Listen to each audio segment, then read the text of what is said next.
Hey guys, what's going on? I'm Resurrected Maniac, and this is my first art commentary video on my channel. I apologize for the bad audio quality. Hopefully I will be getting a mic so my family and general surroundings aren't playing in your ear.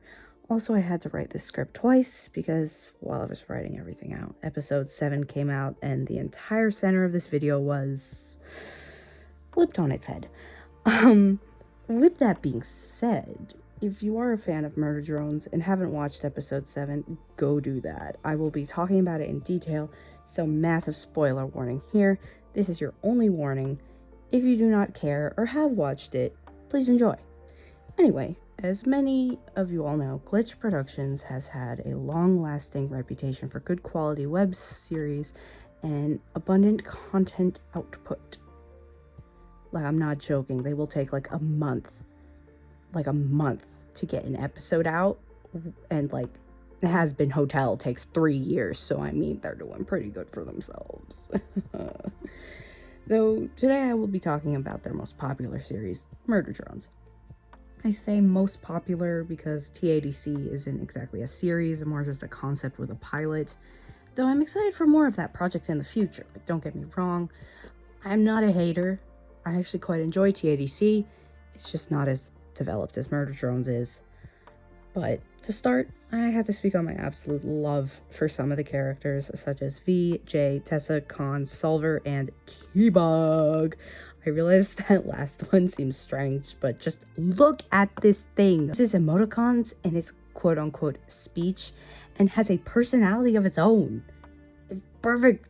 Best character on God. On God. I'm not a big fan of Uzi and N, unlike most of the community, which is totally fine. They're good characters. I like them. On a neutral level, they're nice. They're cute, but it's mainly because I'm big into anti-heroes and villains/antagonists. I know that's a huge I'm quirky kick me sign, but it's true.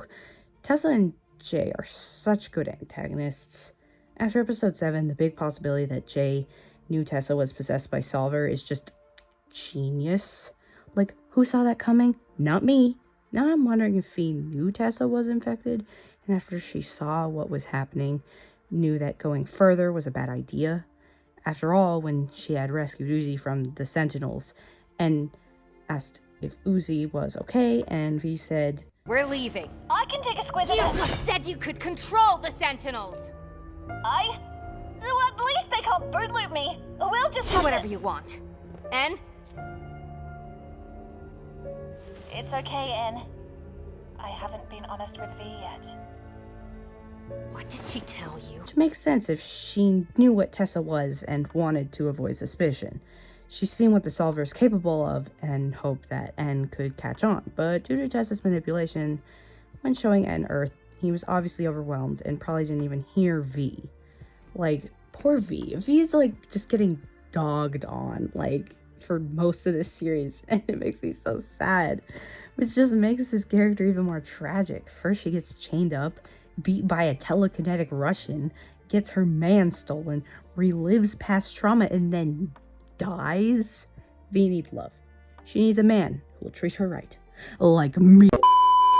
Anyway, can I just say the OST for the series is so good? Like, AJ Despirito spared no expense with this. I avidly listen to Disassembly Required and Eternal Dreams. I sing, but nobody wants to hear that. Sound effects in general, though, are impressive, though sometimes they can be a bit too loud, like the effects are louder than the dialogue, and it's so distracting. But it's mostly with the pilot, and I like to think of the pilot as the annoying little brother of the series. It's obnoxious and loud, but good-natured and gives you a good laugh here and there. Now I think it's time we talk about the actual plot. I love the idea of the worker drones not having anything to do with the extinction of humans. Like, we are capable of doing that all on our own.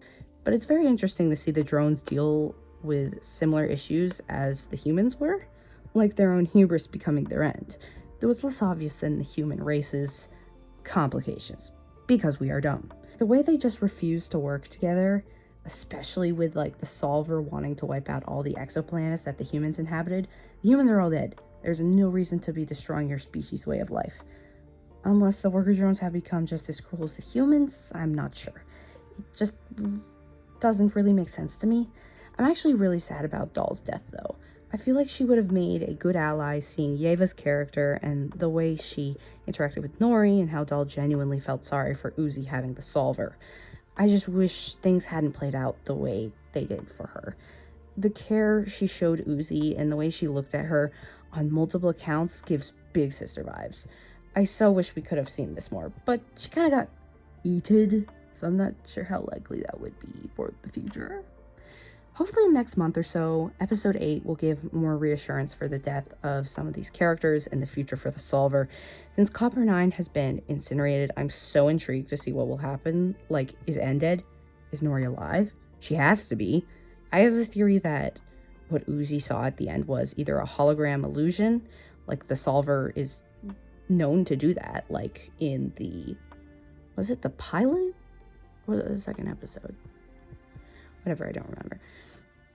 Like, the solver, like when it made the hologram for the Ladderbot 5000,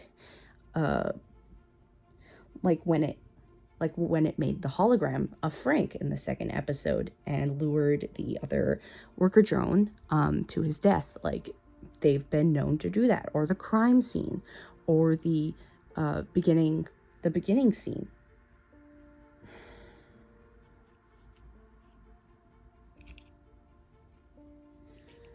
Like when Frank was murdered in the second episode, and the other worker drone came and looked for him, saw him, the solver was making a hallucination.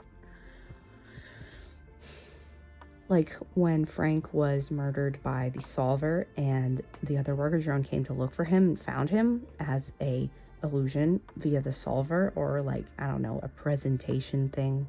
I don't know how this works, but like when Frank was murdered by the solver and the other worker drone came to look for him, or the very beginning of episode 7 where the entire scene was just completely fabricated to trick intern McGuffin. I don't know why I said it that way, but to trick the intern into thinking that all was well and 48 was not needed at the moment. The solver's been known to do this. As we saw, the entire planet hasn't been destroyed. At a first glance, it looks like it has, but it seems that it takes time to be fully broken down. If you look closer, you see the core and you see chunks of debris as Uzi is floating out into the atmosphere. But really, that's just the ground that broke and the land around it that shot up into space via the core's beam. Like, it wasn't actually destroyed. In the pilot, we see that there are other spaceships in Copper 9's atmosphere. Perhaps an ally will be found, maybe a way Copper 9 can be saved, but based on Tessa and Jay coming out of one of those, I think that there's more solver allies in those pods, or the murder drone crew's backups like V, J, and N. But who knows? We will never know until, well, episode 8 comes out, which is probably going to be in a month or two. Anyway, that's going to be all for today. Thank you so much for watching my very first video. I apologize if the audio sucks and the scripting is a little off. I am not used to reading off of a script and doing all this stuff and commentary. It's not usually my thing. I really want to pursue this as a hobby, maybe even a career, who knows? I'm a little delulu if you couldn't tell, but I know I've said this thousands of times, but genuinely thank you so much for taking the time of day. This drawing right here that I did was of Shadow Milk Cookie from Cookie Run. I could not find any Murder Drones artwork that I had done, so this is what I used.